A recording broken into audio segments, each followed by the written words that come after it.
Hey, it's the Friday Q&A.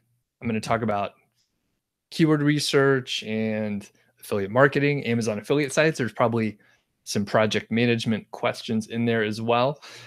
Welcome, everyone. It seems like we have a pretty good crew in the house already. I tried to actually send an email out and tell people to attend and stuff like that. So we'll see how it goes, see if it makes a difference here. Thanks everyone for putting the questions into the spreadsheet that did so. We're going to go through those probably on the earlier side because that is super helpful for me versus, having emails sent in and that sort of thing. And you get a little shout out too. So if you're unfamiliar with this new Google form that I'm using, there's a link in the description. In fact, there's a lot of links in the description here. So there's a few things that I'll describe to you before we get rolling. By the way, if you're watching the replay, please leave a comment and just say, hey, I watched the replay. I'm always interested to hear from those folks. And by the way, if you do watch the replays, the question submission form is the way to go. That's probably going to be the best way to get questions in there. And I see we do have some moderators in the house, so I'll give them a shout out as well. We have Lance. I imagine Duke is somewhere probably going to join up here soon. I'm going to give everyone a shout in a second. A couple other things I'm going to mention here. There are some playlists that I recommend you check out. If you're new to the channel, the Keyword Golden Ratio playlist is very interesting. There are 2 affiliate links. I get a commission if you use them. One's for Siteground, which is a hosting company that I use and recommend, and then SEMrush, which I use a lot in the Tuesday teardowns. Just disclosing that I'm an affiliate for those. So if you use them, then thanks. I get a commission. So I'm going to say hello to some folks since I see that you're in here. We have Anis, we have Clody and Arvind. We have Lance, of course, Mark, we have Josh, Mike, Drew, we have Bob, Jaron, Wesley, Brandon, Justin, Hydra, the whole crew, Aaron, Alwayne, Valen, Alex, and Brandon is already launching questions, and Mystical. So cool. Have questions. I'm going to try and blast through them because we have a lot to get through today. And quick note, there are a couple like outstanding items from like one of the other sessions we did. So Hydra has been on for a few of these. Great audience member. Appreciate the questions. You were asking Hydra about like super chats. You were like, hey, we want to tip you and stuff like that. Here's why I didn't do it before, and here's why I decided not to do it again. So they take 30%. It cost me 30%. And I was like, that's kind of high. That's a little bit high in my opinion. So I was like, you know what? Forget that. I'm not going to worry about it. So I'll give you 2 options if you want to do something. I didn't put a PayPal link or anything like that, but here's the deal. Like this webcam that I'm using right here, you may enjoy the higher resolution. I upgraded my webcam from my laptop to a better one when John, I'm not sure if John is on today, but John sent me a gift card on Amazon, and I used it to help upgrade the equipment to provide a better user experience. So if you wish to send me a gift card, that'd be cool. I'll probably use it to, upgrade equipment or do something useful. So Doug at nichesiteproject.com is where you can send it. Or if you were just, if you wanted to send me beer money, also an option. PayPal is the same one. So if you wanted to do that, that's cool. But if not, that is also fine. If you are strapped for cash, here's the other thing that you can do that will be slightly helpful. There's a video that I put out the other day, like 5 keyword mistakes to avoid. If you could watch that, like after this session, like just make a note for yourself, watch that video, leave a comment, like it, and maybe share it. I'd be interested to see what happens if we have a handful of people go over, watch the full video, watch the whole thing, and then leave a comment. Just say, hey, it's a good video. You get to say, hey, it's a bad video. Whatever you want to put in the comment is cool with me. But like I said, if you're strapped for cash, that would be one option to do. And I'm not asking for anything. A lot of people were asking me. Okay. Had a lot of caffeine today, and I got another one queued up here. So that's good. All right. Let's get to the questions. There were a couple that I listed in the description already. So have I ever used Pinterest for traffic generation? And do I have any tips? I've tried it just a little bit. Excuse me. I tried it just a little bit. I didn't like it. So I would say my tips are to not do it unless you already have good SEO traffic, or if you're looking at a different model, right? My assumption is you're trying to do like Amazon affiliate marketing. And if you're trying to do that, then I would recommend don't worry about Pinterest. It's probably not going to convert as well. I know there are probably a bunch of other people who are saying, you know, Pinterest traffic is fantastic. It's a search engine, and they're really, I got a cough here. Some people are really pro Pinterest. And my assumption is they're probably listening to someone and following the advice of someone who is big on Pinterest, and they're getting good success from Pinterest. So I would say, I don't have much experience. I would avoid it. I personally avoid it. It's not my thing. All right, next. The more I learn about your approach to the keyword golden ratio, I'm thinking I could also use them to find related, harder to rank LSI keywords. That's latent semantic indexing keywords. So I'd have a KGR and related LSI on the same page, and that might help KGR. But the KGR plus LSI might even help me rank for harder keywords, ? That is a statement with a question mark on the end. And then they say, am I thinking about this right? Or do I think combining a single KGR with related LSIs might dilute the power of the original long tail KGR? Vance. So Vance is a student. So, you know, I don't go deep into LSI because frankly, if you just apply the KGR, Vance, it's going to be fine. If you want to throw in some LSI, that's cool. I would start with the KGR first, and then you could branch out and maybe put a little bit of extra stuff after that, right? So I wouldn't worry about it, and it may be interesting to test. So if you find 10 keywords, right, do 5 one way and 5 the other way, just see what happens. As far as diluting the power, I wouldn't worry about that too much. Most of the time, these are lower volume keywords and just less competition because of the way we're doing the keyword research here. Next, what type of keywords deliver the best results to start with? General information-based niche site keywords or comparison keywords? You're finding lots of KGR, so you need to narrow it down to make it manageable while seeing some success. I would say do a blend. Most of the time, it's not a just binary decision here. So do a blend, do 50-50, see how it flies, and then make a call after you get some results. Every niche, every set of keywords is a little bit different, and your site may react a little bit differently, right? So I'd do 50-50. All right, and good questions coming in on the chat too. I'm going to hop over there in a second once I get through these few here.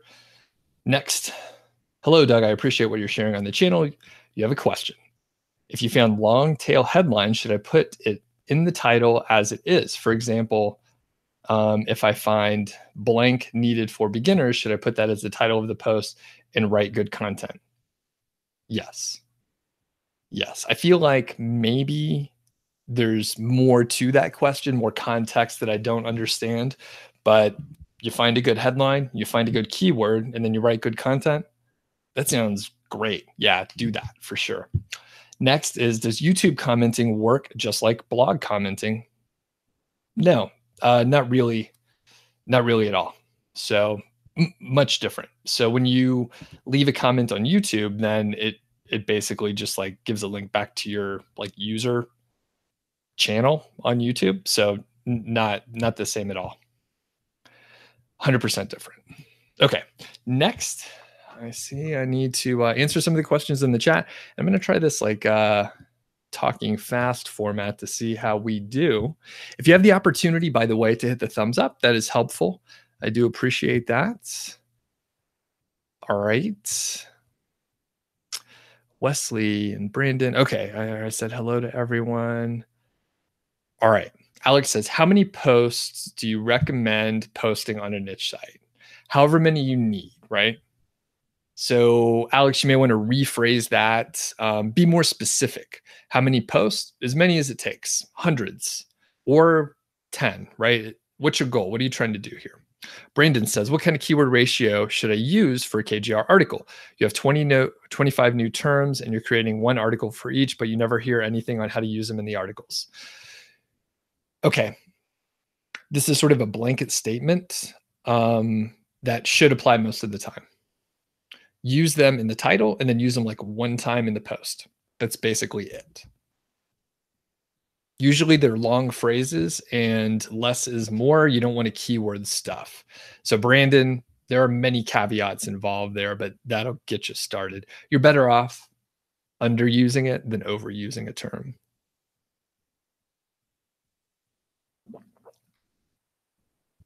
Okay.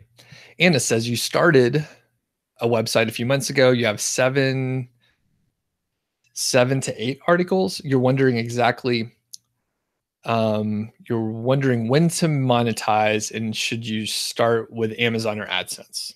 Cool. Okay. So number one, I would probably just wait until you start getting some traffic, 10 or 15 visitors a day. And then you should have decided how you were going to monetize it before you started your site. So here's an analogy.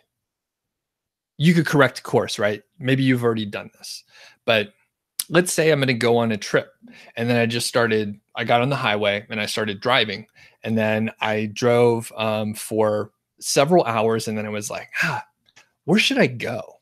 Like you should definitely figure out where you're going before you start on the highway and drive for several hours or have your website for a few months.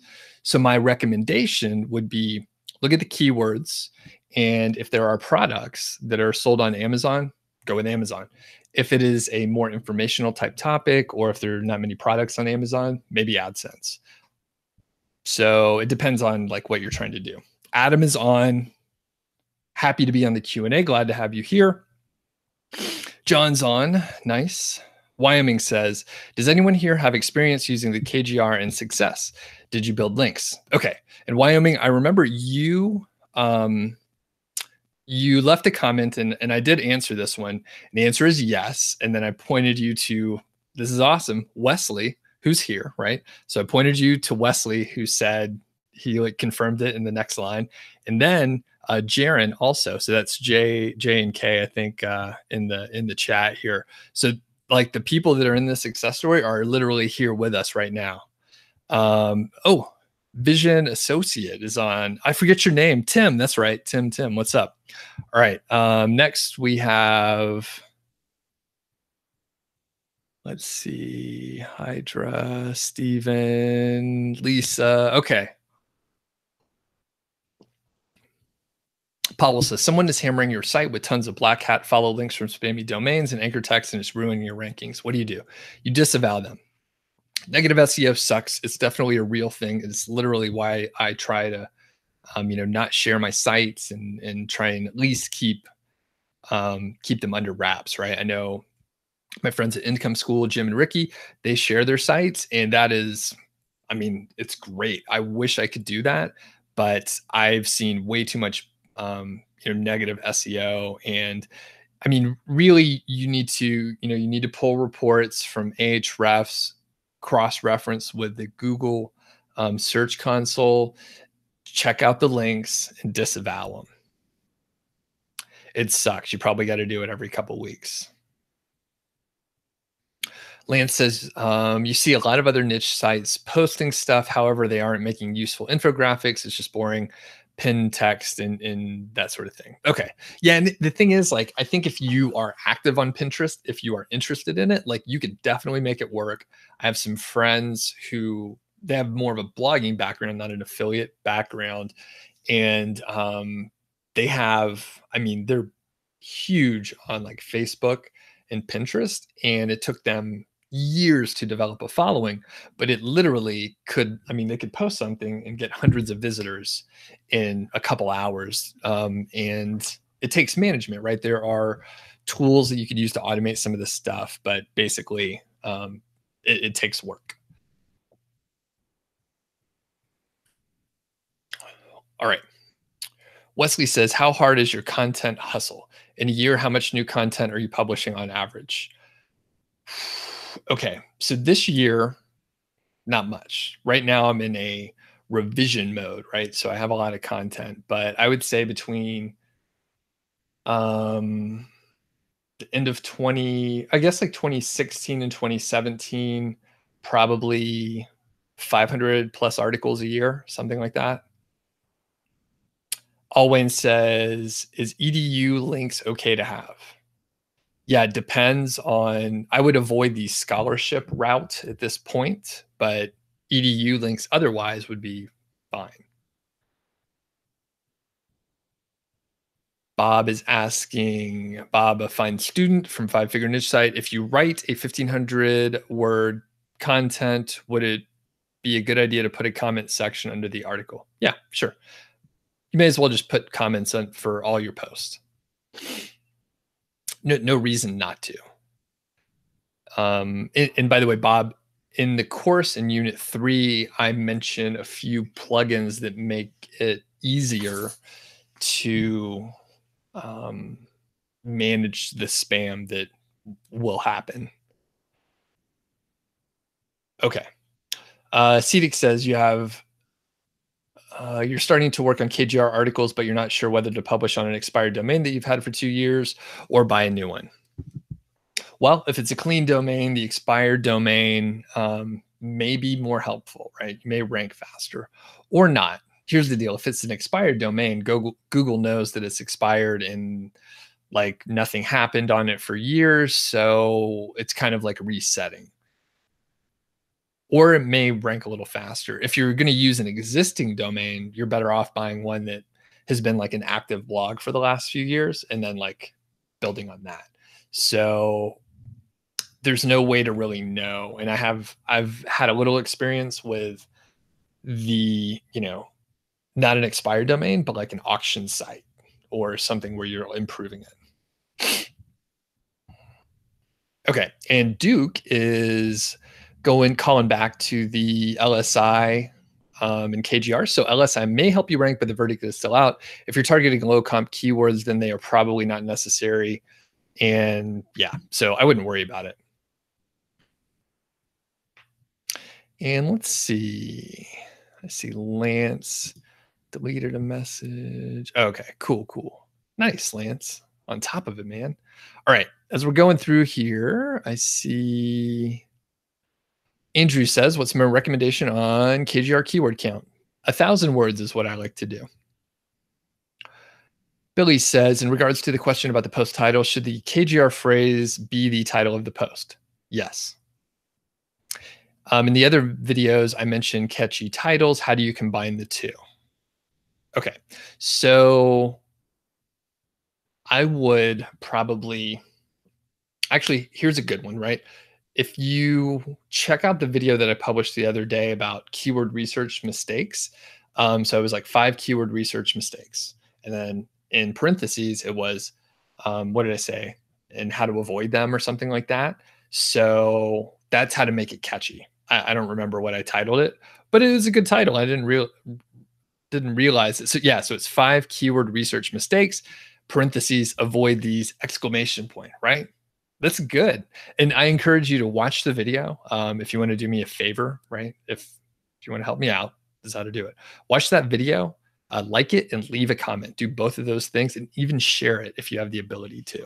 Would really appreciate it. Just curious what happens if I get, a handful of people to interact with a video. It's like a little experiment. So I'd appreciate it if you did it. Next, we have John is saying, how can I get a hold of the course? Is it going to be open again?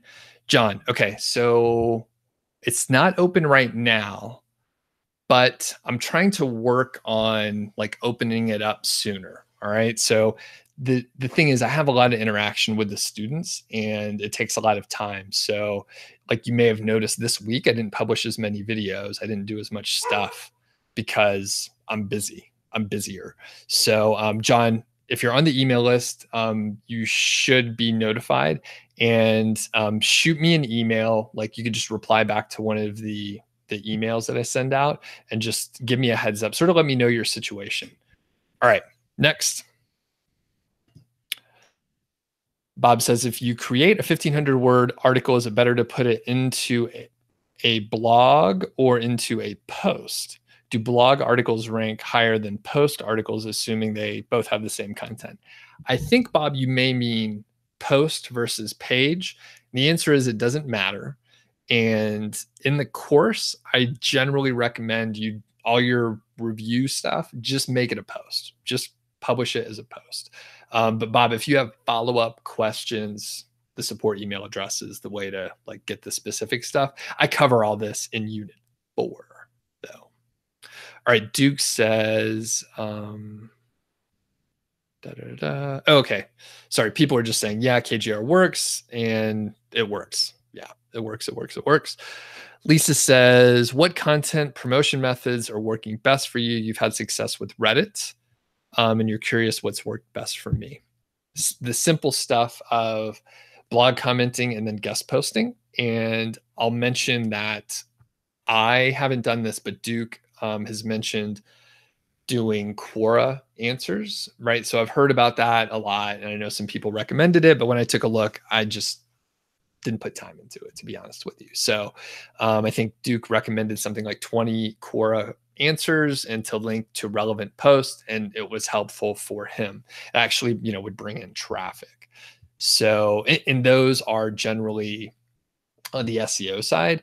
I haven't had much success with Reddit personally, but like for Niche Site Project, I know some people have written about my stuff and then linked to it, and then that brought in traffic, but it was no interaction on my own. And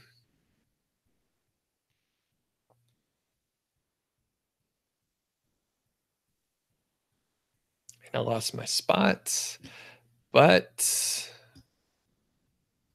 we see your first site's vision is saying your first site's 10 weeks old. You have 45 keywords in the top 100, 4 in the top 30, 2 of which are buyers keywords. Yeah, that's pretty awesome. And Barney is asking when the course is going to open back up. Probably in about a quarter, right? So I usually do quarterly type launches, but like I said, I'm working on trying to figure out how to, allow people to hop in if they're ready to hop in. Okay, I'm going to try and catch up on some of the questions.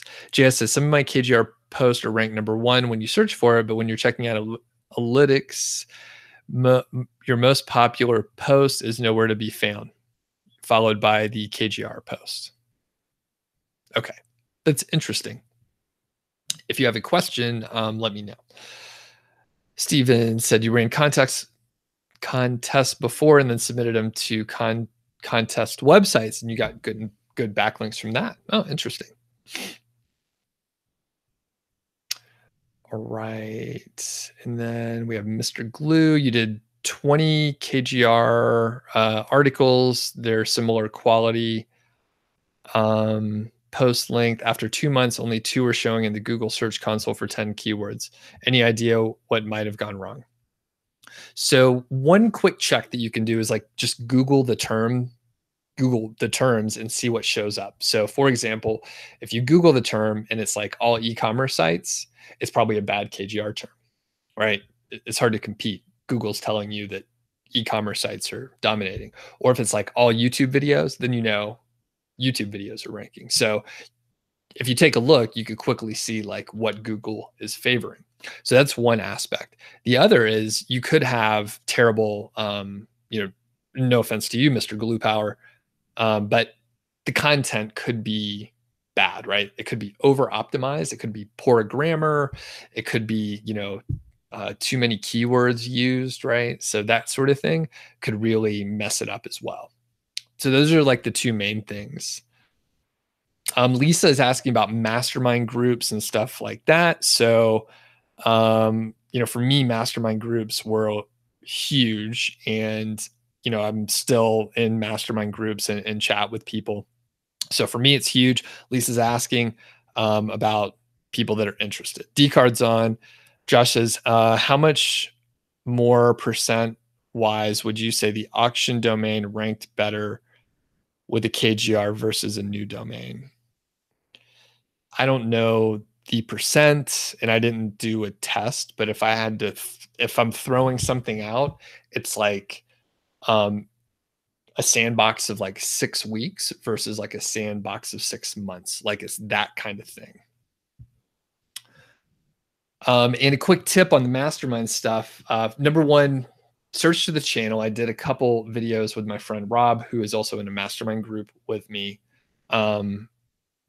And talked about like running the meeting, finding a mastermind group. One very important thing is it's pretty good to have people of like a similar level so that, you know, you're sort of working through stuff at the same time. So for example, if I wanted to, you know, be in a mastermind group with Tim Ferriss, it probably wouldn't be super helpful for him, and it may not be super helpful for me, because we're like dealing with totally different problems. I think. I imagine we're probably dealing with different problems. So anyway, forming a mastermind group is a really good idea.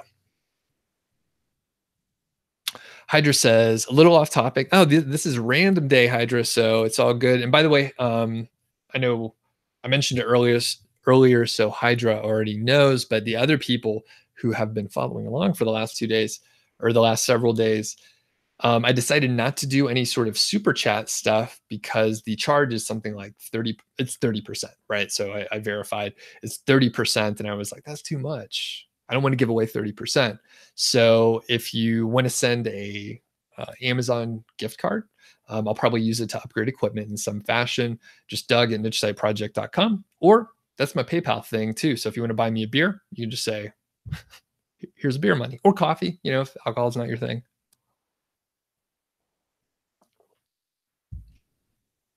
Hydra's question, though, was what are my favorite themes that I would recommend and maybe must-have plugins? Okay. Themes, I don't really care about. I don't really have favorite themes. I more have themes that I dislike. That's not really helpful, so I'm not going to mention that. But my thoughts on themes are I like fewer options, right? I don't want an all-in-one solution for something, just in general. And I like simplicity. So I don't want to have to make a lot of decisions if I'm just trying to write a blog post, you know? So less is more. And most of the time, you know, the simplest solution for a theme will be best for me.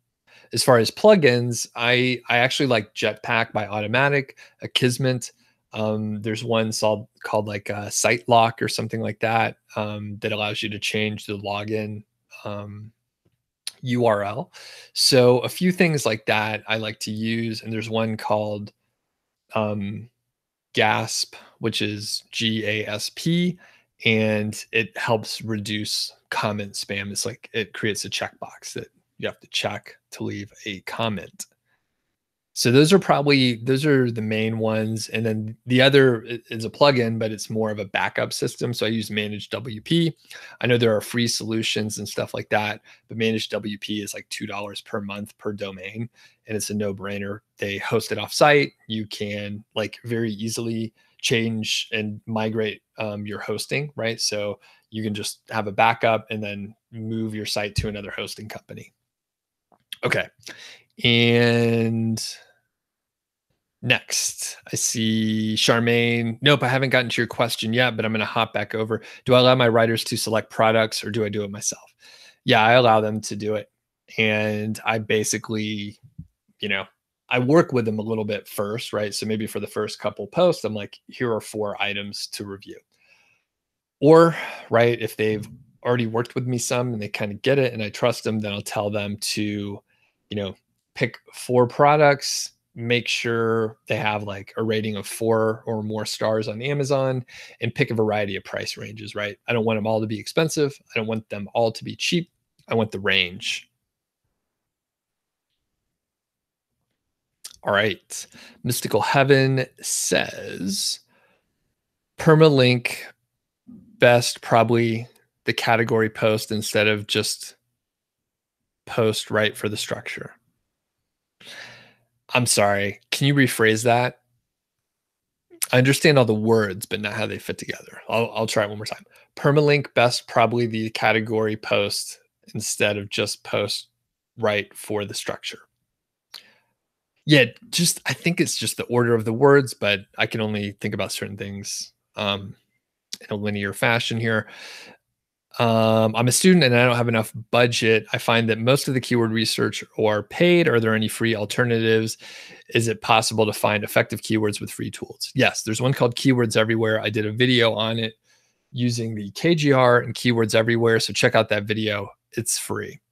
Mike says, do I start all my sites from scratch? Yeah, basically. And we recently emailed about your fishing site that you bought and you've added 10 articles. Cool. Cool. Let me know how it goes.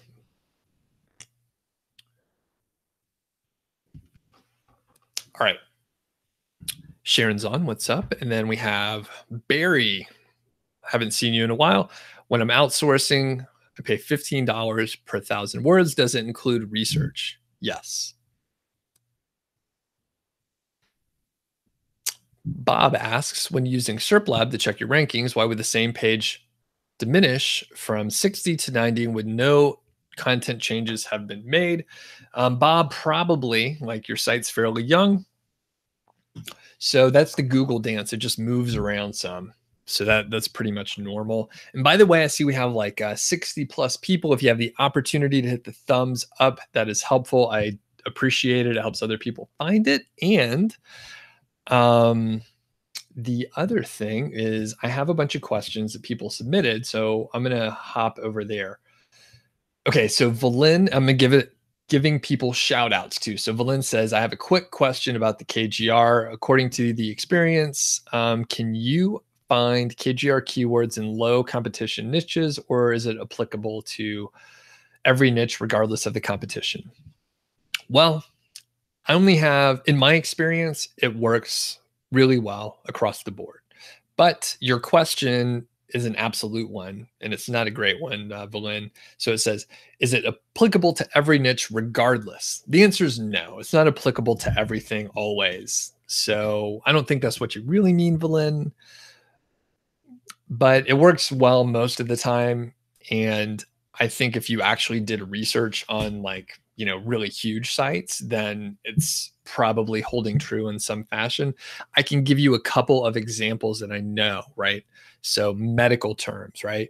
If you look at medical terms and you see that it's like WebMD, like very authoritative sites, the Mayo Clinic, etc., like, you're probably not going to be able to do KGR terms when people clearly want a more authoritative source. So the answer is no, it doesn't work across the board. So, you can apply that to different areas.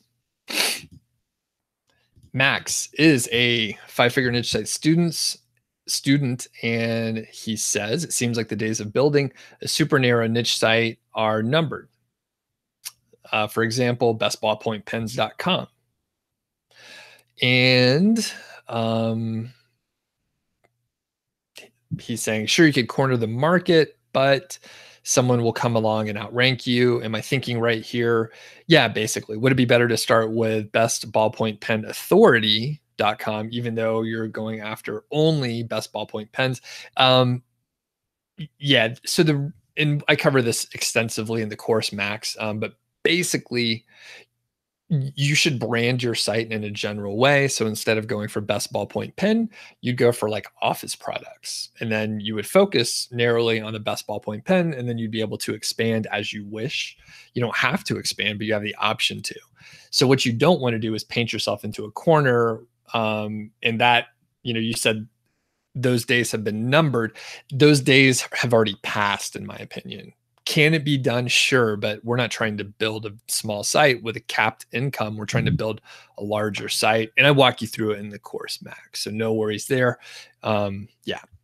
Tuhin says, how much do I pay for content? $15 for 1,000 words. Do I target any specific country to hire writers? No, I usually just try and find native English speakers. Do I give the writer an outline? No, I don't. They do their own research. How much time do I invest to know the topic which gives the writer? Let me read that again. How much time do you invest to know the topic which you give the writer? As much as it takes. I know that's not a helpful answer, but I would at least have some background knowledge in it. So, okay, I'm going to hop back over to the chat for a moment.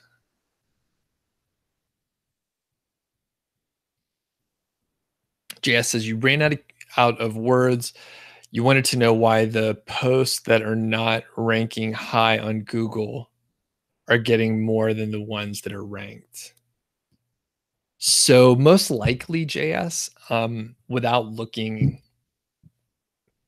knowing more of the actual like data to answer the question, I would say the post that is getting more views is probably ranking for something that you're not tracking. So it could be something that you're not tracking at all, or it could be something that's like long tail keywords that are just, not going to be something you're going to be able to track very well.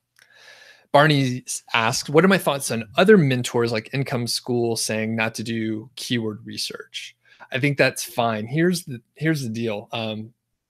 Like, I think if you are following a model, right? If you're just starting, if you're following a model, and you're looking to mentors like Jim and Ricky at Income School, great guys, check out their channel, very smart. You should follow their method, right? You should, if you purchase their course or their membership model, you should follow what they are telling you. You should follow that to the end so that you could learn that in the context which it should be like used. And then if you're following me, thank you, by the way, but you should also follow mine and ignore the external inputs out there. You should just follow mine until you have an understanding of like the full model.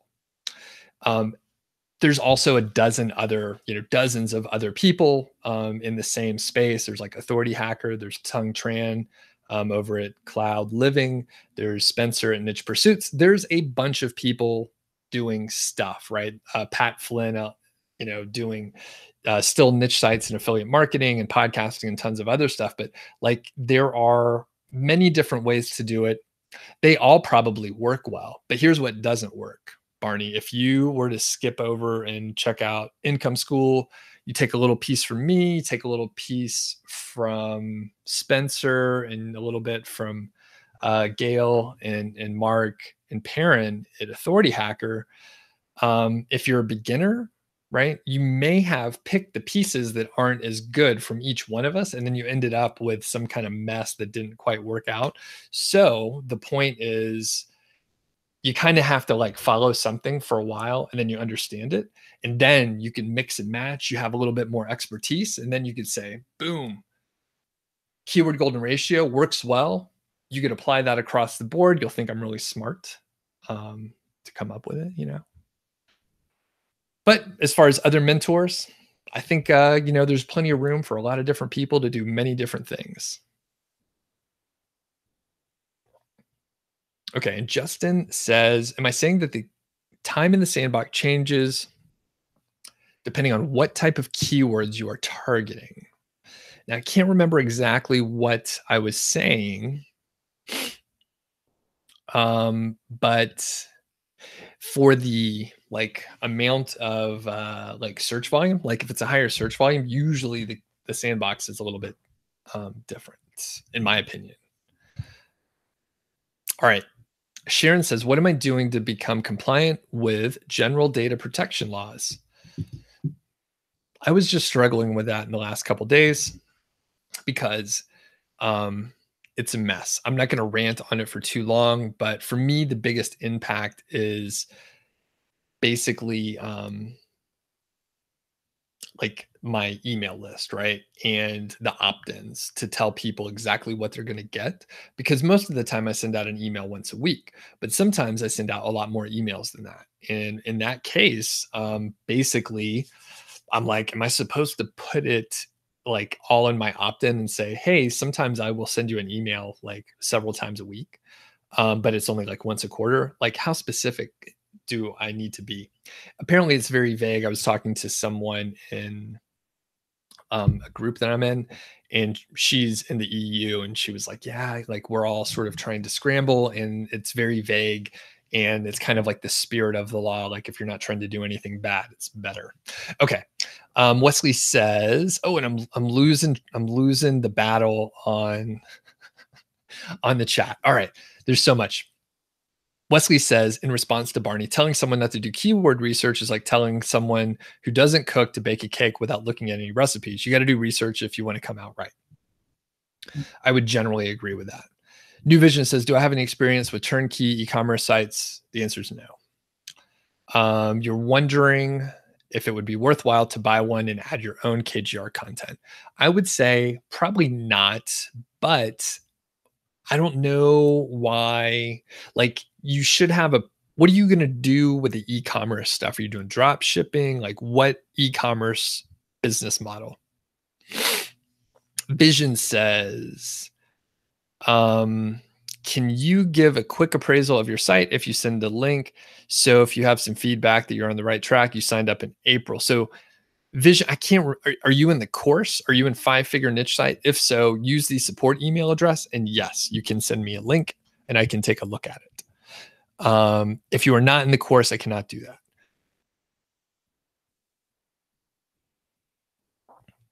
Duke says something. Okay. Oh, and Derek is on. What's up? Good to have you on, buddy. And it's warming up here in Montana. It's going to be like 70 degrees soon. It's I'm wearing shorts and it's sunny. The snow's melted. It's like we went from winter with a foot of snow on the ground to summer. All right. Wolf says, would ranking out to the #1 competitor I know will absolutely never outrank actually be helpful to get to position 2?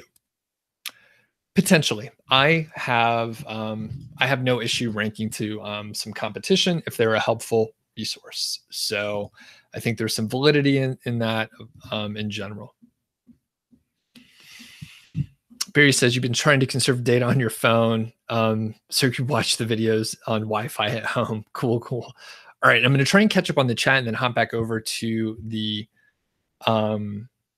form. And by the way, I see we have even more people. If you have the ability to hit the thumbs up, I really appreciate it. We have 70 people on, only 37 likes. Seems like a mismatch to me.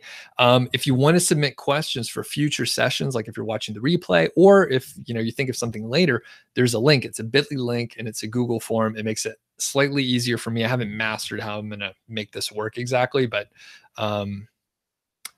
okay. And then Cloudic Stars says, and it doesn't even matter what it is, but like, is blank niche saturated yet or not? So I don't know, right? So I don't know that, but you have to do the keyword research to know. My thought is for some niches, it's probably like tons of competition, right? And I would probably opt for something else. For certain niches, I would expect like new products come out every now and then. And there's probably room. There's probably like new keywords and stuff like that.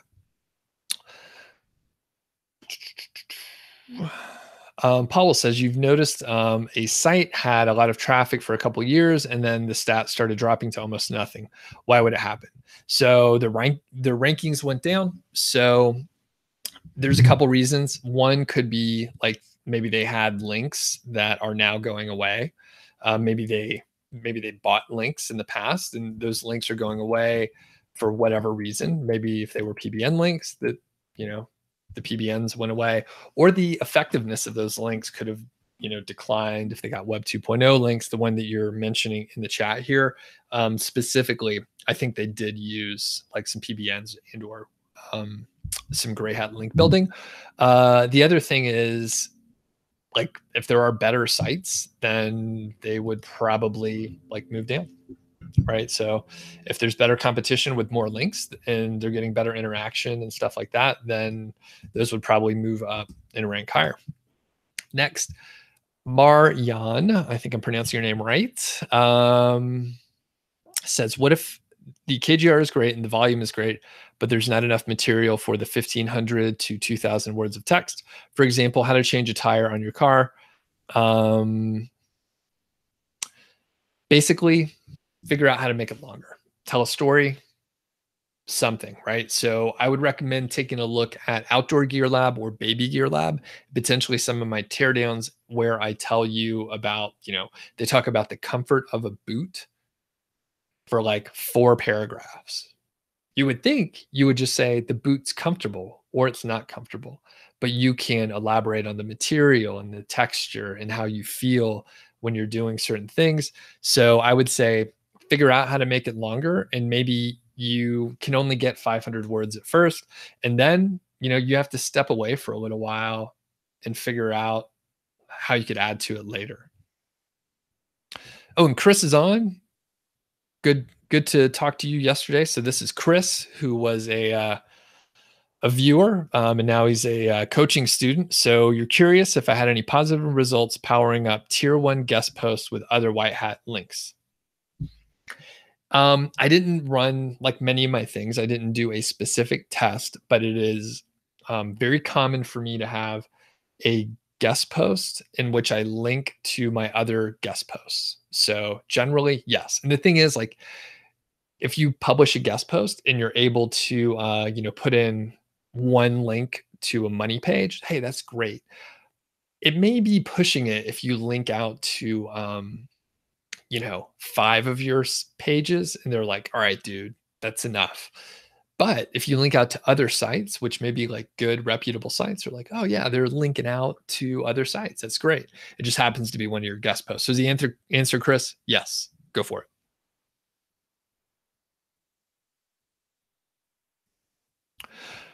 Next,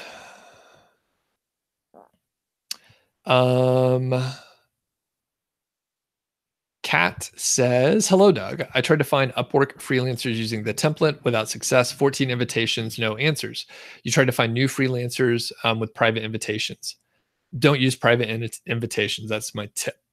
So you're limiting the reach at that point. So you need to publish them just in a public way.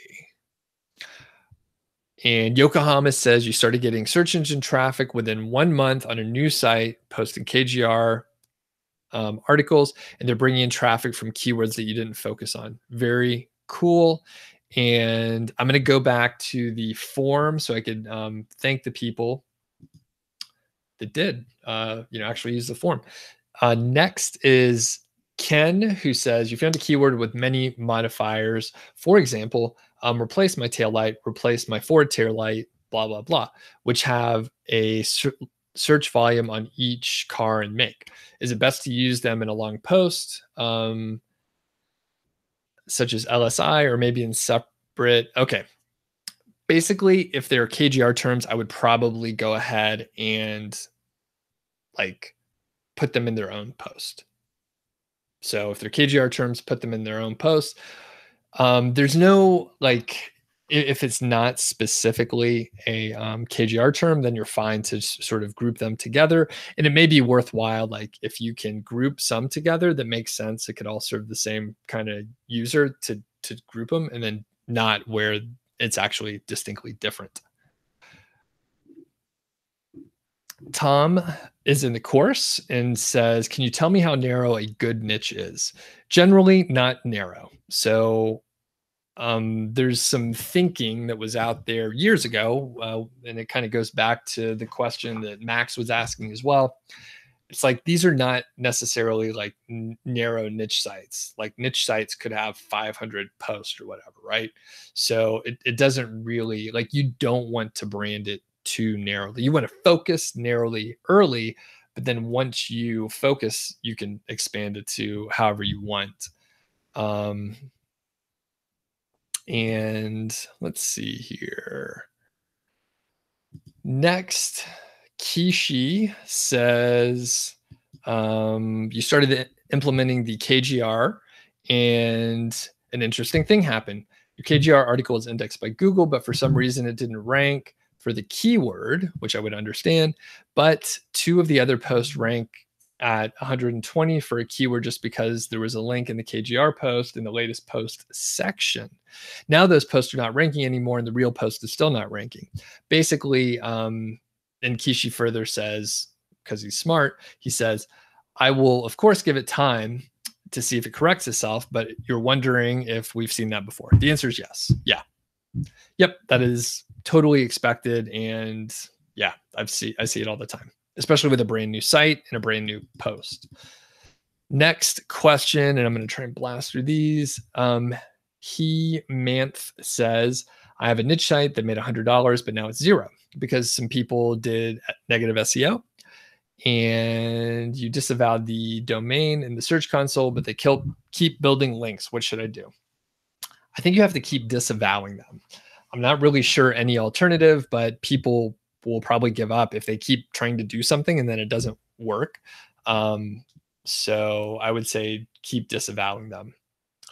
John says, for KGR terms, everything sounds great the way I go through information while teaching. The question is, do I use keywords when the grammar is not correct? The answer is no. Number 2 is, when is the course going to open back up? So usually quarterly, John, and the cost is between $600 and $2,000 roughly. So the other thing, John, and I'll shoot you an email because I have it here, is I'm trying to figure out a way where if people want to get in off the launch period, that I can allow them in.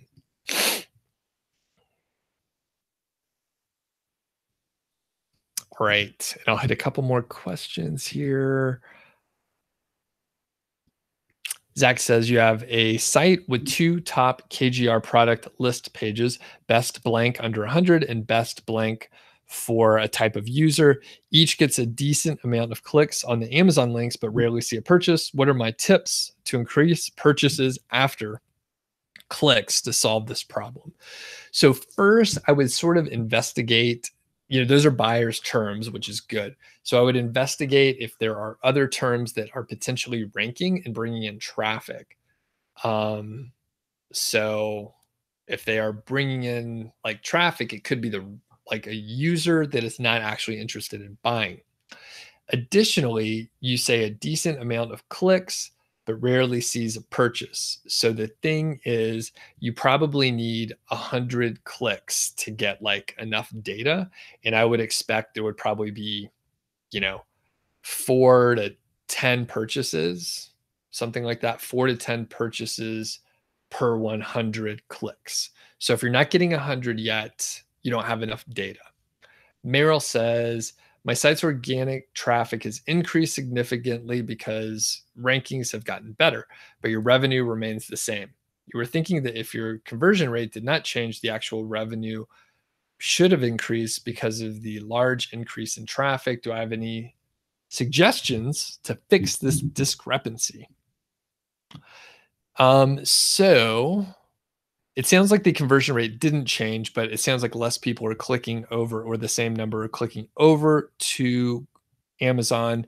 So luckily, these 2 questions kind of go hand in hand. So I would say, make sure you're getting the right kind of users. If your rankings have improved and you're bringing in more general traffic that's not buyer oriented, then that could be the issue. Additionally, you can look at like your calls to action. There's a video I talk about conversion rate improvements. If you watch that, I go through 17 different ones, and potentially you can improve the conversion rate by like following some of that stuff. Mark says, do I think cashback sites like Ebates are threats to long-term profitability of niche sites? I don't think so in general, but I am generally uninformed. Mike says, do I buy Amazon affiliate sites to get past the 6-month Google sandbox? If so, how has it worked out? Generally, no, I'm not. I'm limited by time in a lot of ways, and I generally don't want like more sites. I want to like grow the ones I have. So I usually don't do that. However, I recently took over a site and it's going well.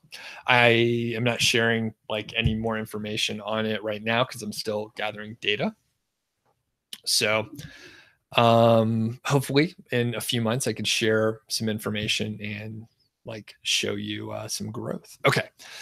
I'm going to come back to the chat for a second. Duke says, and this is back to the question about like learning and other models that disagree, or at least are opposed to the one that I teach. So Duke says, learn one model when you're starting out.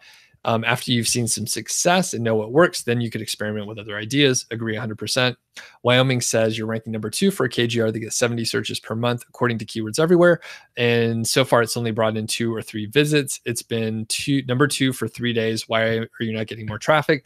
The answer is to be patient. The answer is to be patient. And number 2, I mean, here's the thing. You're only getting 2 or 3 visits. Hey, that's something. So for 70 searches per month and you're ranking number 2, you're probably, I mean, you're looking at like, we'll just round up and say you're getting like 3 searches per day for that specific term. So 3 searches per day, about 40-ish% of the clicks, or I can't remember, but it's like 40 or 60% of the clicks go to number 1. Number 2 gets like some fraction of that, so 15%. So if you're bringing in 2 or 3 visits a day, that's pretty good. So just be patient and you'll be all right. Marhan says, what if I have a keyword with something and the all-in title is something, but the keyword difficulty is something? Should I go with it or not? Google the term Marhan and see what comes up. If it looks good and you're like, hey, I can compete with these other sites that are ranking for it, go for it. Generally, the answer is go for it. Worst case scenario, you publish something and then you learned with that specific criteria whether or not it's going to work. And Sakit says, can I suggest any free plugin for email subscribers on an Amazon affiliate site? Don't worry about an email list. New Vision says, Amazon affiliate is my angle with the turnkey sites. Okay. I would say, so New Vision's, I would say if you're buying an e-commerce site, you're probably going to be overpaying a lot for an Amazon affiliate site. Additionally, and I know people that are on here right now have purchased sites from Done For You services. People that have purchased those sites, let me know how it went. In general, and New Visions, I've published some stuff about it and talked about it. In fact, I had friendly debates with my friends who have services where they sell sites. And I don't think people should buy pre-made sites. Usually it's a big mistake. And, you know, for me, I'm selling a course. It actually works out great for me because people end up with sites and they don't know what to do with it. And then they need help and they get my course. So for me, it actually isn't terrible, but I would say most of the time you end up with something that isn't quite right. Right. That's the deal. Sorry to tell you that. And let's see. Sharon says you need to be a lawyer to understand what the actual law says with the GDPR or whatever it is. So, and the thing is, I called Aweber because they sent out like information on like what we should be prepared for. And I called in to ask some questions and they were like, oh, you should consult legal counsel and blah, blah, blah. And I'm like, I would just prefer, like, if someone doesn't want my free material to not sign up for the email list. Like, this is very complicated.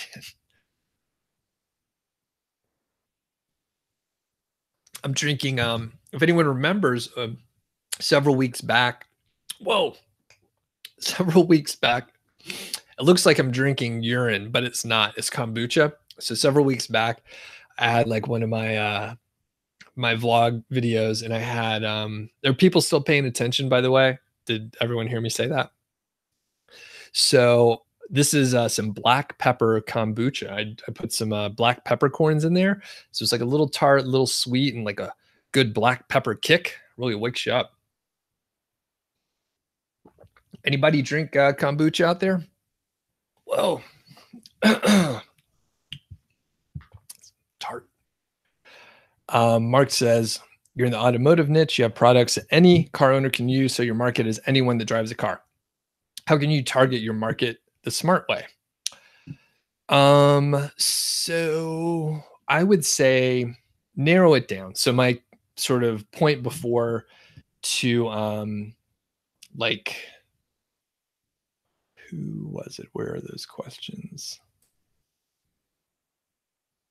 I don't even see him now. Anyway, the point is you should narrow it down. So maybe, right? Maybe what you could do, Mark, is aim for people that drive like small size SUVs first, right? Start in a narrow area so you could actually like focus in, and then like slowly add people that drive minivans, for example, domestic minivans, right? So just narrow it down, and then you may have a better chance to like develop a following in a small area, and then you broaden it from there, right? So once you have a base set of audience, then you can broaden it from there. And I think that's a good way to go. I don't know anything about like what you're selling exactly, or, you know, like for me, right? So when I'm looking at niche site project, I'm like, oh, and everyone wants to make spare money, right? But if you're that general, like it's really hard for people to relate. So it turns out, because of my background in IT, like I tend to attract like professionals, other IT people. So by the way, let me know in the chat or in the comments, like, are you in IT? Are you like an IT director? Are you support? Are you a project manager, a program manager, a director, a CTO, or whatever? Like, there's a lot of people like in that area, because I kind of like speak to that audience. Okay. Bob says you're in the 5-figure niche site course and you highly recommend it. Thank you for that. Really appreciate it. Vision says you are in the course and you'll be in touch. Cool. Yep. Thank you. Duke is asking, does the GDPR or whatever it's called apply to sites that don't have a membership or email opt-ins? I don't know.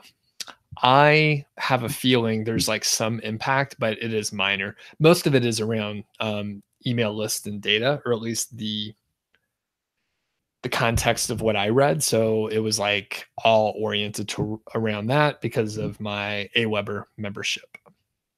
Arvin says, do I have a homepage with categories or a ton of interlink? Page post plus an about us page. Neither one of those, not really either one of those. It's more like just a regular homepage. Always says, use the KGR and you ranked on page 1 within 6 hours for a term with 140 search terms. Now you check the same post as ranking page 2 for another term of 400 searches. Awesome. Congratulations. And Arvin, I would recommend taking a look at a few of the teardown videos. I talk about like home pages and what's good and bad and stuff like that. And I would say just don't have too much stuff on there. Barry says you've had success using the KGR on the tech site. It was originally on page 3 or 4 to start with, but with time it's ended up on page 1. Yep. Awesome. Diana says, would I recommend creating a narrow niche site? The answer is no. Hydra says, why would someone do that? Buy links from spam sites, use someone else's sites, other competitors trying to sabotage you? Yeah, exactly. Oh, and Diana says, oh, welcome, Diana. You just discovered the course and you would have loved to join in. Cool.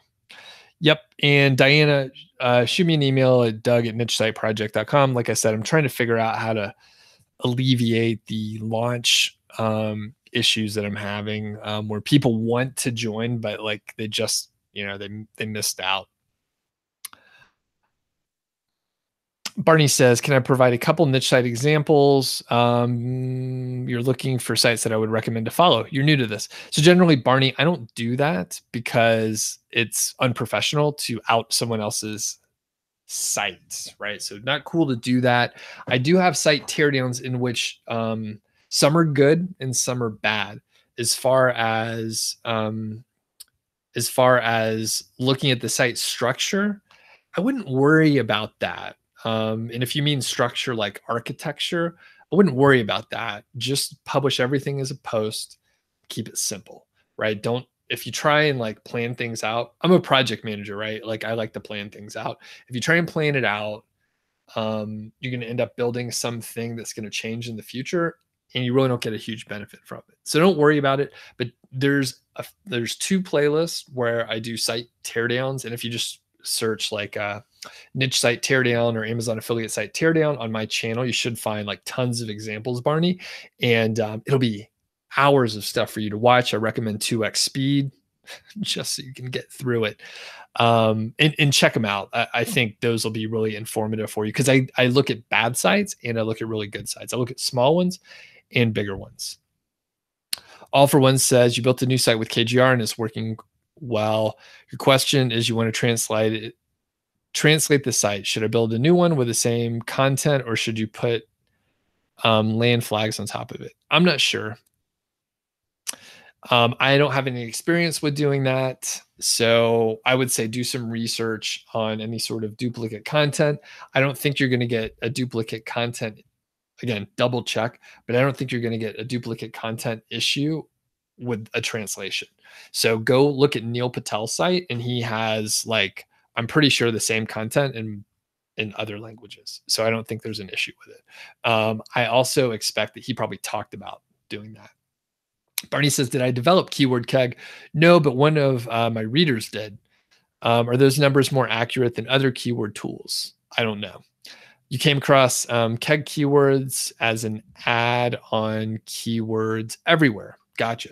So they are like part of the same company. Keywords Everywhere. I'm friends with those guys, but I'm not affiliated. They don't have an affiliate program. But I'm a fan of the product, and they've been getting like big shout outs and stuff like that. And actually, here's a cool thing on Keywords Everywhere. If you go to I think it's the bulk keyword checker, there's a link to a video. Go check it out. I think you'll be interested in the video. So anyway, Keywords Everywhere and Keyword Keg, they're part of the same company. So like Keywords Everywhere leads into Keyword Keg. Keyword Keg is a great tool. I think it's the most economical right now. Just Call Me C says, this is the first time making one of the live video. Awesome. You usually catch the replays and you're watching on the Roku. So you can't comment from there. Oh, awesome. Thanks for hopping in and letting me know. Really appreciate it. Powell says, from an SEO perspective, is there any value masking affiliate links? No, don't do it. Just from a, okay. So you're asking a specific question. From an SEO perspective, is there a value in masking links? Not that I know of. And from a non-SEO perspective, I would just say, I'd rather just tell the visitor where they're going to than to try and mislead them.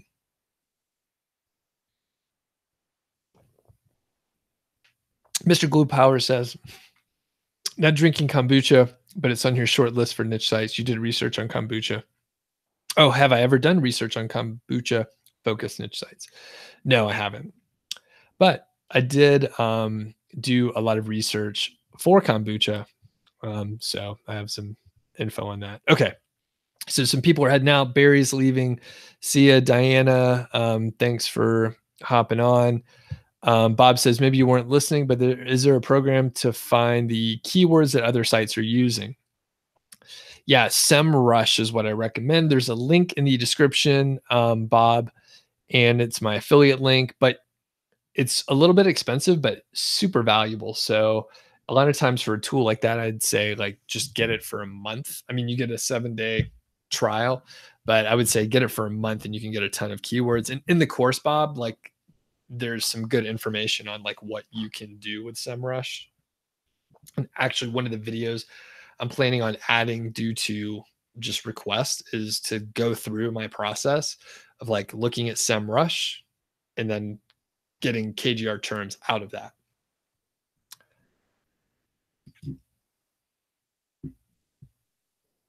And Chris says, full-time professional here. You're planning on doubling your salary with my help. Awesome. Yeah, I'm looking forward to it. I think you can. Your biggest obstacle is time. I totally can relate to that.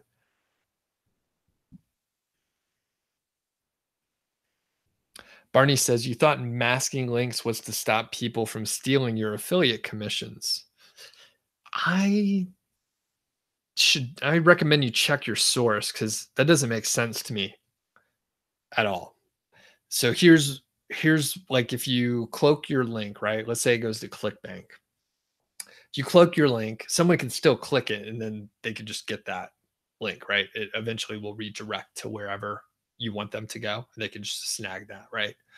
So they could find it if they wanted to. But the thing is, if someone got your affiliate link and started using it all over the place, um, you get the commissions, not them, right? So it's like backwards from whatever you're thinking, Barney.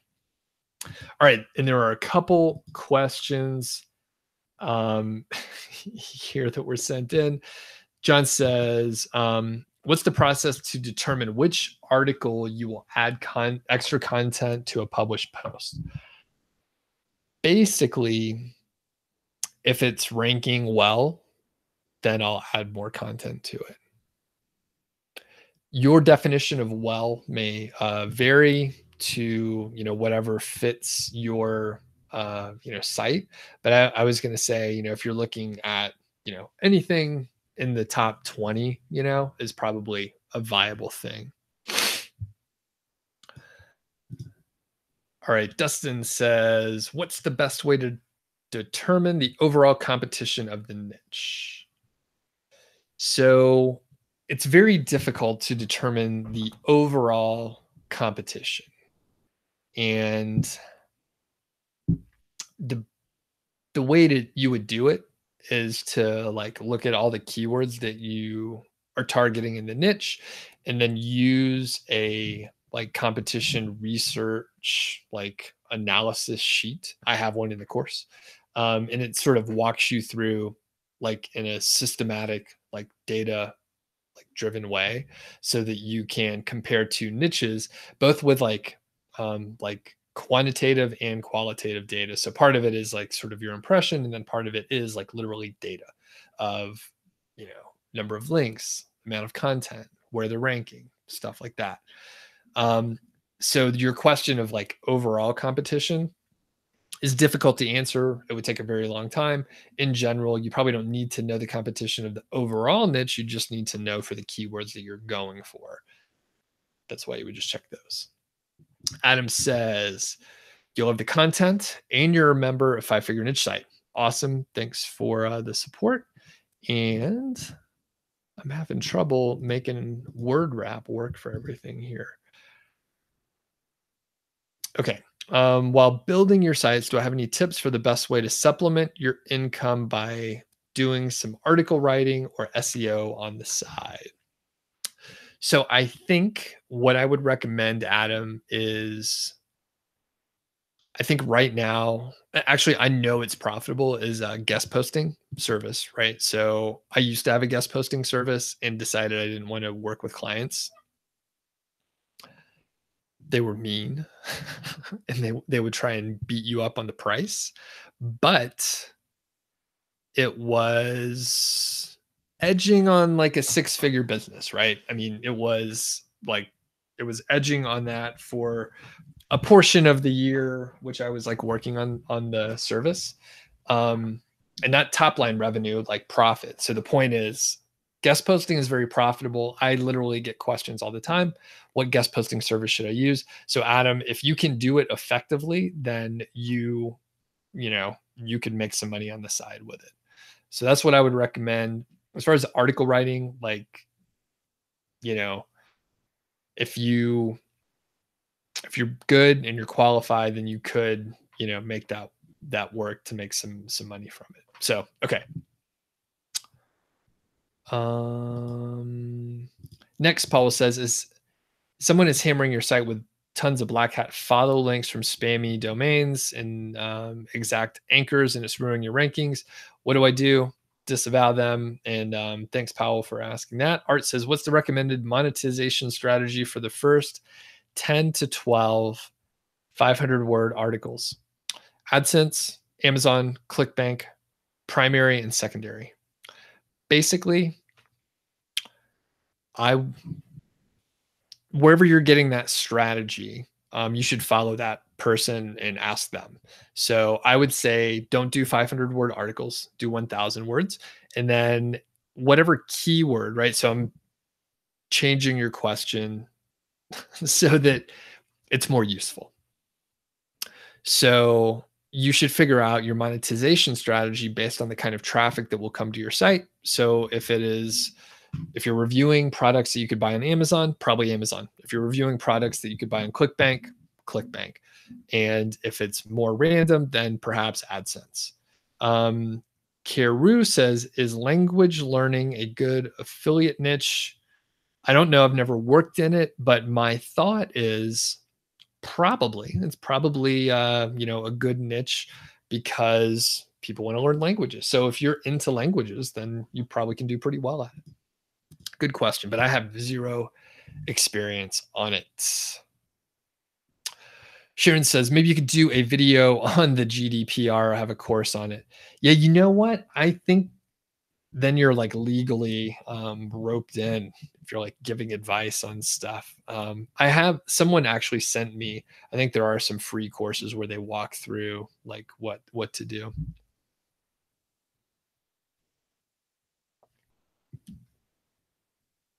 Jaren says, when your website start getting good traffic, do I look to add other relevant affiliate products from websites like ClickBank or ShareSale? You've had some good success with it so far. If it makes sense to, right? So if there are relevant products, but I don't spend too much time on it actually. But I think it can be really useful. Next, oh yeah, and Derek, my man, says, don't forget to give Doug a thumbs up. Thank you for all the awesomeness he's bringing us. Appreciate it. Yeah. Oh, and we've tipped up over 53. By the way, I know a lot of people, you're like, hey, I want to do something for you, Doug, but I don't have any money. I appreciate the live sessions and all that. There's a video that I published the other day, and it's called 5 Keyword Research Mistakes. Avoid these. I published it just the other day. And the cool thing is it's getting some good traction. And I want to do kind of a little experiment. And I know if you're watching this, if you're hanging on right now and we're already an hour and 20 minutes in or so, you must at least kind of enjoy the content. If you could go to that video after this, go to that video and watch the whole thing, right? I think it's fairly short.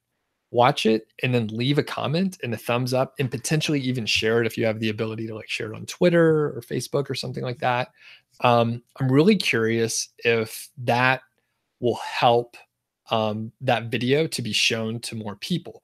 I'm very interested in sort of like the click-through rate of some of the analytics. There's like new analytics data coming out on YouTube right now that's more similar to stuff that's on the Google Search Console. So if you're not on the YouTube side, you may not be as aware, but it's very interesting the data that we can get. In fact, I think this video is probably one of the recommended videos on this one. So if you scroll down, it's 5 keyword research mistakes is like the thumbnail. It's a green background and my bald head there. Can't miss it. Like I said, watch that video, leave a comment really, and I'll let everyone know like how the experiment goes. I'm just trying to see if like more views and more interaction and all that stuff that everyone says is so important, like actually boosts it up if it's shown to more people. So, okay. Sharon says, thanks for the answers. You're welcome. Hydra says, don't you need to already have an established website or brand to do a guest post? Mind giving a quick overview of guest posting? Sure. Generally, I mean, you need to have a website to do a guest post. Yes. But established, not necessarily. I mean, if you have 10 posts, then you're good to go. As far as the quick overview of guest posting, here's the quick overview. Do some blog commenting, interact with the blogger, maybe send some emails, share their stuff on social media in some manner, maybe send them some emails. Don't ask for anything this whole time. Just be a good audience member. And then maybe after some time, maybe like 2 to 4 weeks or something, send them an email, say, hey, I was about to publish this post. I think it may be great for your blog. Let me know what you think. And then see what they say. At that point, you're not like some random person asking for a favor. All right. You're not some random person asking for a favor. You're someone who reads their blog and they know your name and they know who you are and all that stuff. So that is the general outline. And it's a little slow. It's a little awkward. When you're first starting out, you're going to get rejected probably, I don't know, 50 to 80% of the time, something like that. So just keep that in mind. But if you do this high touch method, you're going to get a better success rate. And next, Justin says, one of the fine students from Five Figure Niche Site, what's the ratio traffic to sales that I shoot for? For example, 100 visits should bring in one sale. That's about right. That's about right. About 100 visits bring in about one sale. Powell says, would adding AdSense and another affiliate program in addition to Amazon hurt your rankings? Probably not. So there are other factors in there, but I mean, if you ended up putting too many affiliate links on the site, that could be a bad thing. But just in general, then should be all right.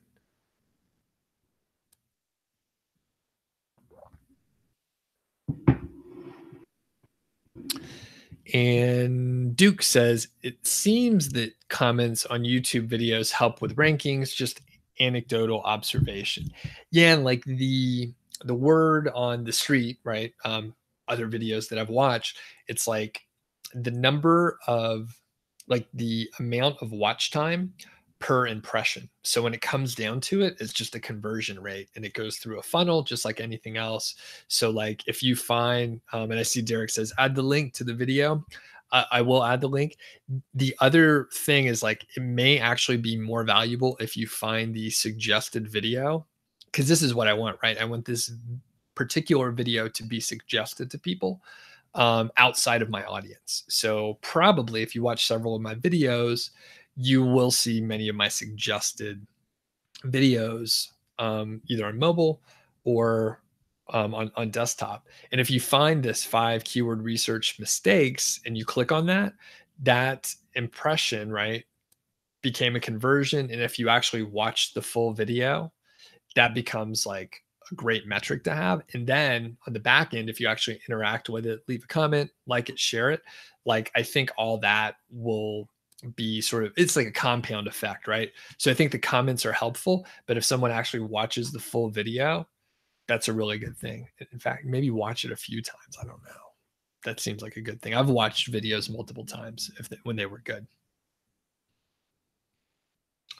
Justin says, is the Google Search Console a good way to track keyword positions? The answer is not really.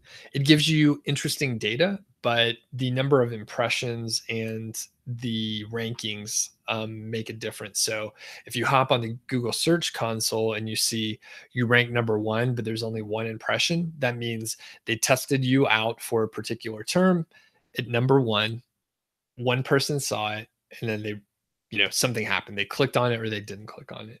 So they test it, and that's part of the situation there. So as far as tracking, I recommend Justin serplab.co.uk. It seems to be like, the cheapest, most effective one to use. You get like some 100 odd, I think, keywords that you could check out. I'm not affiliated with them or anything like that.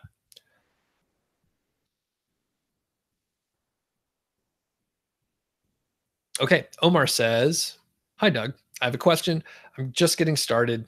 You're confused about content. How much should you budget for 1,000 words? As you're a beginner, your budget is medium. So you should budget whatever your budget like is, right? So you should follow your budget, not my budget. But I could tell you I paid $15 for 1,000 words. In fact, I did a video like just a couple days ago where I said how much I pay for 1,000 words, and you may find it. It was a live stream, so I recommend you check it out. It says how much for 1,000 words. I go deep into it. $15 is the answer. Save yourself an hour. Just Call Me C says, how do I feel about using Walmart and or Target instead of Amazon? Do I think Amazon is overall the best way to go? Generally, yes. I would just stick with Amazon. I think Amazon has a bigger like market share at this point. However, I'm very interested in Walmart because they're obviously a big company and they have a similar program to Amazon Prime, or actually it's a little different, right? You don't have to join a program. It's just 2-day shipping, and there's like thousands of Walmarts all around. You can like, I've done this for years. You could order something on Walmart, have it shipped to the store for free, and then you just go pick it up, right? So I've done that for quite a long time already. And I think Walmart in the coming years could be interesting. Um, could be interesting to see how it shapes up. And people do ask like, hey, what would you do if like Amazon completely ended the affiliate program? I don't think they'll do that, by the way. But what if they did? Well, if you have traffic on your site, you'll probably be able to like monetize it in some way. Walmart would probably be like my number one choice to try out if that happened.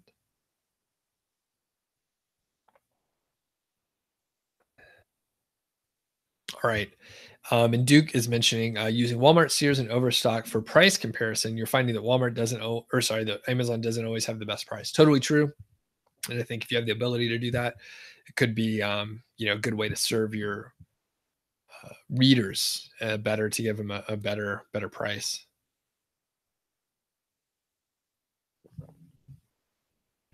All right. Oh yeah, and Steven mentions just do KGR Walmart optimized articles, and then you know have the Walmart links there. And Nick, oh, what's up, Nick? I didn't know you were on here. Walmart pays 4%, but it's a 3-day cookie, so it's pretty interesting. So it's a lower percentage, but a longer cookie. Yep.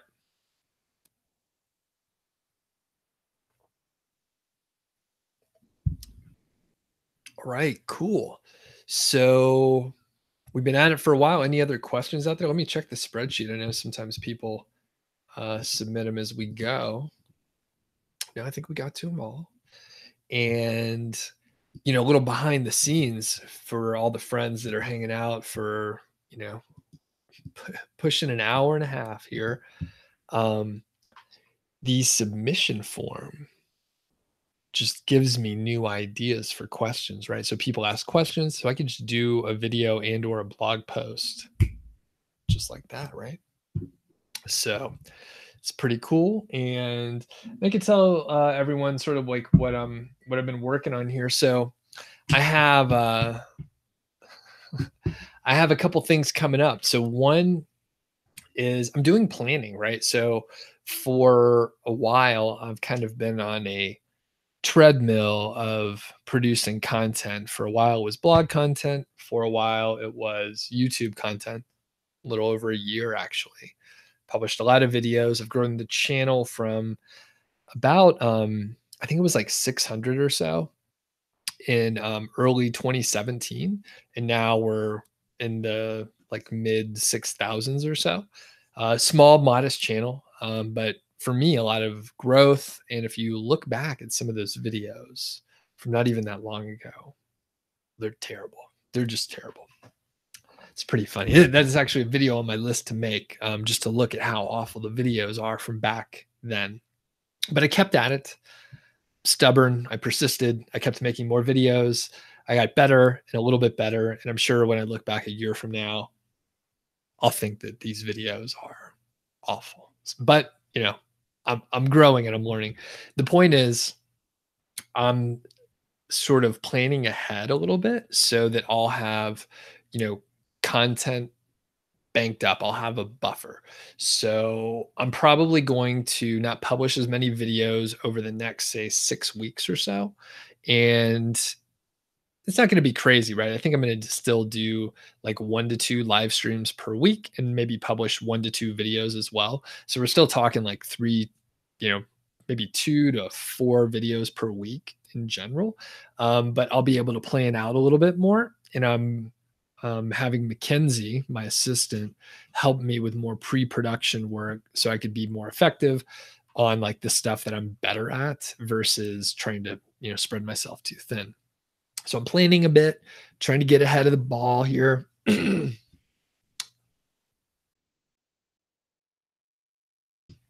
So that's interesting.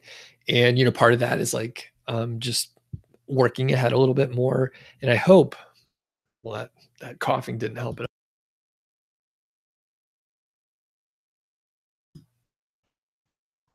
So basically, I'm looking forward to it because an interesting thing happened, and if you were around in the February timeframe, you know that I published Mackenzie and I published Mackenzie's my assistant. There's a video with her that where we talked about this stuff, but we published like 60 videos in February, and it wasn't that bad. Like especially looking back, but like each day we knew what we were going to work on.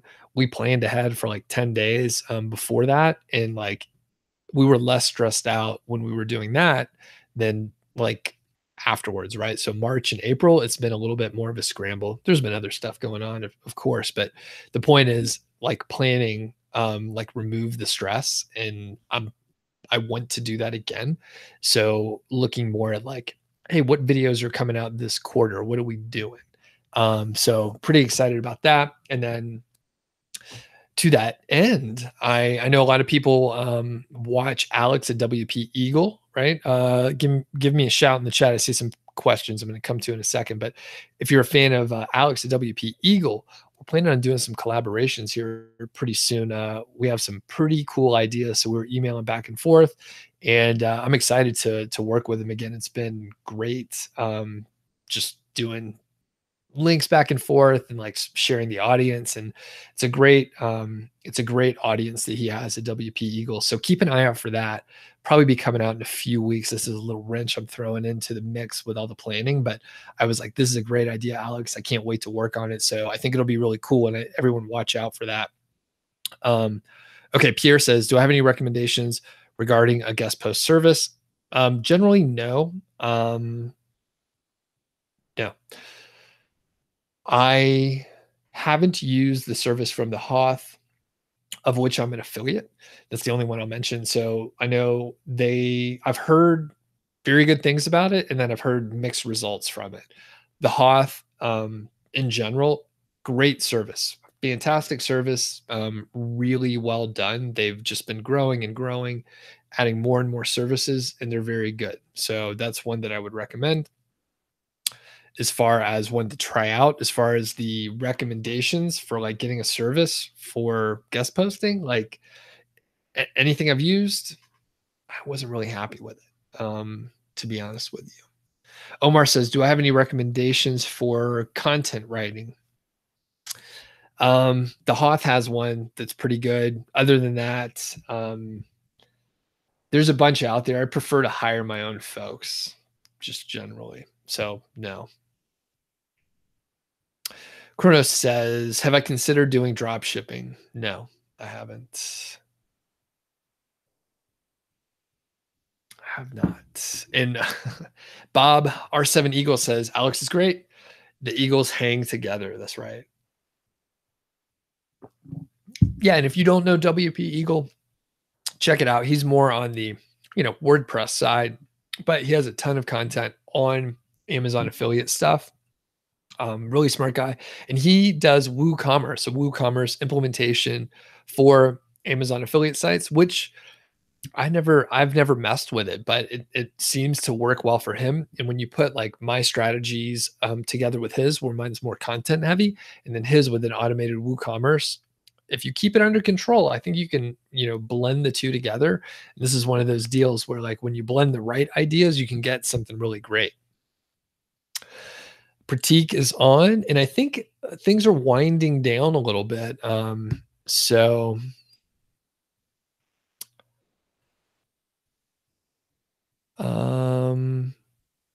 if you have more questions, let me know. Pratik says, there is a problem. Google many times is showing 0 results for all in title now. Do you mean it's showing like there are 0 results, or just like no results? And I, to be honest, I haven't checked in the last couple days here, but to my knowledge, it shouldn't be an issue. I haven't heard any other people complain about it.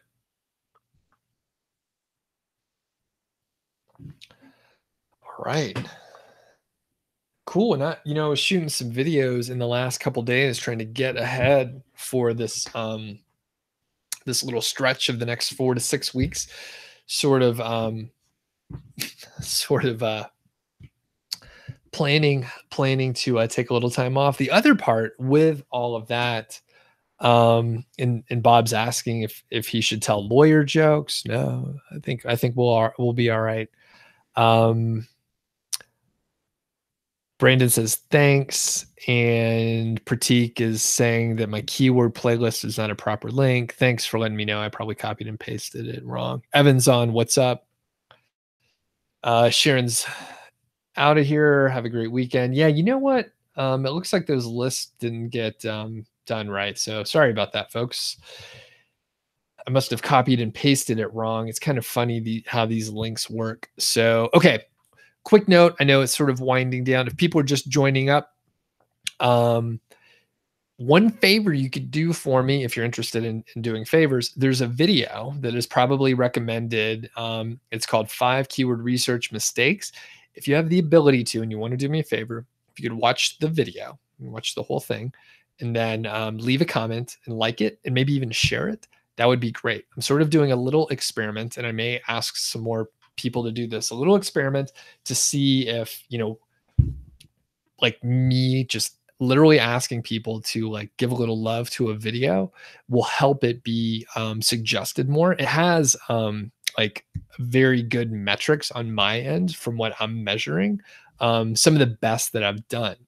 And it's interesting because YouTube is releasing more like analytics. It's like in a beta format, but it tells us like the click-through rate and the amount of watch time and stuff like that for a particular video, which is really close to some of the data that we can get from the Google Search Console. But now it's on the YouTube side. Like I said, it's new. They're just rolling it out. Like we had no knowledge of this stuff before. So my thought is, can we boost this? Can we together work on this thing? So if you're able to do it, that'll be awesome to help me out. I appreciate it. Thanks. All right. Just call me C. Great to have you on. And Brandon says you're going to check out the video. Thanks, man. I appreciate it. Powell says, do I consider Web 2.0 links as a gray hat method? The answer is yes. Yeah. The reason why gray hat implies there's a lot of black pepper in this kombucha here. Really potent. So gray hat denotes something that is against the Google like webmaster guidelines, and building links to improve your rankings is against the guidelines. Thus, Web 2.0s would be, gray hat. Oh, and Dcard, smart, saying there's some problems with Google data centers. That's maybe why there are no results in the all-in title, and they'll fix the problem soon, I think. Dcard is on top of it with current events, data centers, and stuff like that. Okay. It does seem like it's winding down. Thanks everyone for hopping on. And I know there's a little bit of a delay. If there's any other questions from the folks that just joined up, like Evan or maybe Pratik or anyone else, any other questions?